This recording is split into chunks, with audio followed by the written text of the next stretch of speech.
So hello mga kabusing, welcome back again to my vlog. So for today's video mga kabusing, ang pag-uusapan natin ngayon is yung ating final prediction ng Miss Universe Philippines 2024 na kung saan ginaganap ngayon yung preliminary competition, but sad to say is wala silang live telecast ngayon mga kabusing. So bukas pa mapapanood yung kanilang preliminary competition sa streaming ng mga social media accounts mga kabosing. So ngayon is live reaction tayo ngayon.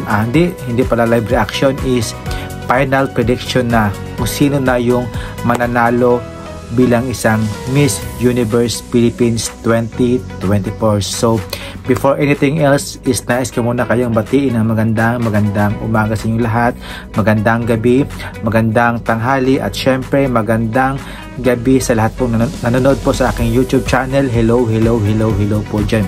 At dito po sa bansang Bahrain is magandang hapon pa lang dito mga kabosings.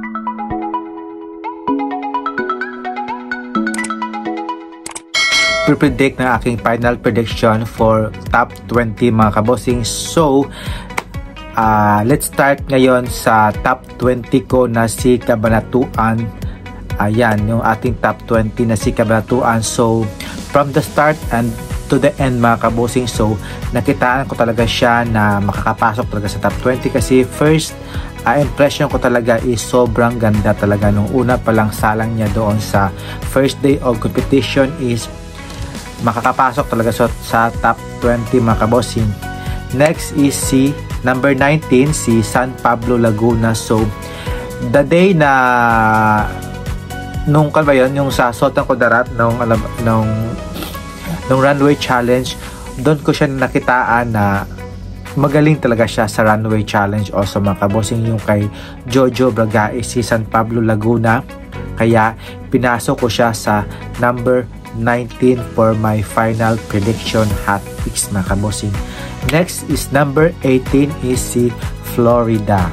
So aside from this lady mga kabosing, so nakitaan ko rin siya ng strong determination and compassion sa when it comes sa kanyang trainings, sa kanyang hard work mga kabosing, sa preparation niya dito sa competition na ito, kaya nilagay ko siya sa top 18 si Florida.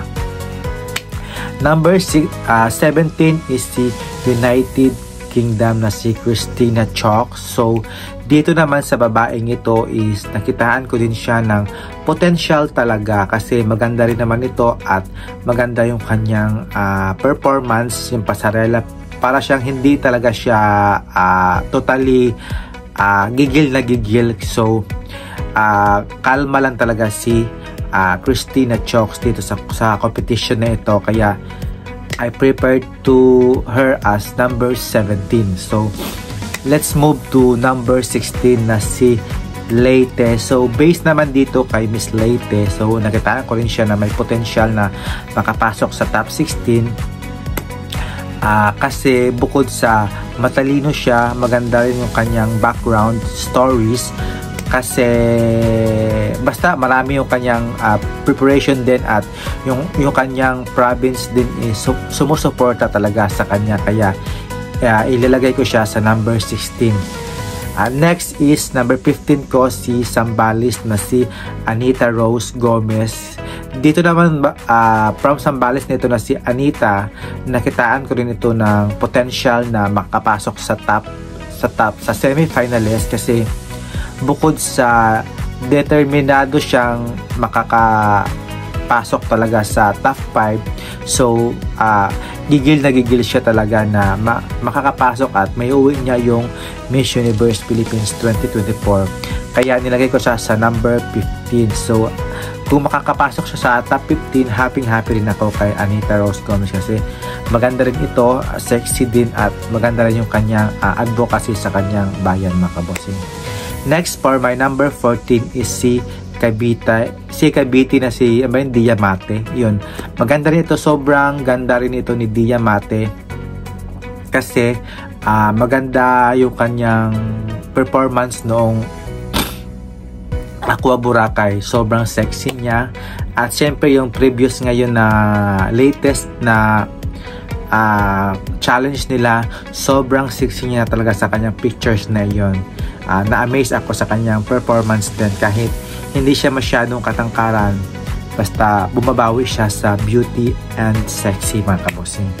For my number 13 spot is si Northern California na si Kayla Carter, mga kabosing. So based naman dito kay Kayla Carter is nakitaan ko rin siya ng potential na magkaka-corona or makaka-top 5 or top 10, mga kabosing. Kasi bukod sa maganda siya, maganda rin yung kanyang communication skills, at syempre yung kanyang backstory din maganda, kaya nilagay ko si Northern California sa number 13. Next is si Bacolod, yun, mga kabosing. Nilagay ko siya sa number 12 kasi bukod sa taga Bacolod siya, kasi sa Region 6 siya, kasi nilagay ko siya sa number 12 kasi maganda rin ito si Bacolod. Maganda rin kanyang communication skills, at saka determinado din siyang manalo dito, at gusto rin niya talagang manalo din at ma-experience yung bilang isang kandidata dito sa Miss Universe Philippines. Next, for my number 11 spot is si Australia na si Kimberly Street. Bukod sa matangkad dito at ganda rin ng kanyang face value, mga kabosing, kasi yung tangkad niya talaga is pang beauty queen talaga, at tindig pa lang niya is lumalamon talaga, para talaga siyang queen na queen talaga sa kanyang posture pa lang, mga kabosing. At syempre yung kanyang nakitaan ko rin siya yung kanyang glow when it comes sa kanyang performance also. Hindi rin siya nagpapabaya sa kanyang performance. Ginagawa rin niya yung kanyang best, mga kabosing, yung kanyang assignment talaga na maitawid niya yung kanyang competition na ito. Next, number 10 ko is si Palawan. So bukod sa matangka dito at sexy rin to at batang-bata pa. So nakikita mo rin tong batang na ito na gusto rin niyang makapasok sa semi-finalist, kasi bukod sa determinado siya talagang makaka-enter sa top 10, kaya nilagay ko siya sa top 10 kasi bukod sa maganda rin kanyang communication skills, batang-bata pa lang siya, pwede rin siya babalik next year or after next year para maging fully developed na talaga si Miss Palawan. Next, for my number 9 spot is si Laguna. So dito naman kay Miss Laguna, nakitaan ko rin siya talaga na potential talaga na makakapasok talaga sa top 10, kaya number 9 sa akin si Laguna na si Alexandra May Rosales. Bukod sa pretty face siya, okay naman yung kanyang communication skills, yun, basta Pilipino talaga si Alexandra May Rosales dito, kaya pang number 9 siya sa akin. So let's move to number 8 na si Cainta Rizal, si Stacy Gabriel. Dito naman kay Stacy Gabriel is bukod sa veterana siya talaga sa when it comes sa pageantry, sobrang ganda talaga ito ni Stacy Gabriel, at also kay yung kanyang communication skills, sobra talagang na-amaze din ako. Kaya lang kasi minsan is mas lagi siyang paligoy-ligoy sa kanyang sagot, hindi siya direct to the point talaga. So binakaliwa kanan siya talagang sinasagot, hindi siya point of view talaga, point to point talaga. Kaya lang yun lang talaga sa kanya yung nakaka-intimidate din sa kanyang mga sagutan, mga kabosing. So let's move to number 7 na si Cebu City na si Christiffany Hanson. Dito naman kay Christiffany Hanson, nilagay ko siya sa number 7 kasi bukod sa overqualified sa kanyang age na, so hindi natin siya maisasagad talaga dito, kasi sa mga ibang crowns is below 30 talaga or 32 lang, kasi si Christiffany yata nasa 36 years old na, so hindi na pwede, kasi siya lang talaga yung pwede niya is Miss Universe lang talaga Philippines at the age of 36 niya, mga kabosing. So malay natin makakapasok pa to sa top 10 si Christy Panihanson, or magiging runners-up or nothing mga kabossing, or universe or nothing. Yan. Next, for number 6 spot is si Alexi Brooks. Yan, si Alexi Brooks naman ito, kitang-kita mo talaga na kanyang consistency when it comes sa laro dito, at syempre sa kanyang performance din at sa mga pinapakita talaga na abilities sa challenges is lumalamang siya doon. At syempre when it comes sa beauty naman is hindi ko rin siya nakitaan na beauty crown material this Miss Universe sa Coronation Night, pero magkukuha siya ng top 10 or runners up talaga lang siya, si Alexi Brooks. Kudos to Iloilo na sobrang lakas ng kanilang contestant ngayon sa Miss Universe Philippines na si Alexi Brooks. So for my number 5th spot is si Pampanga na si Cyril Payumo.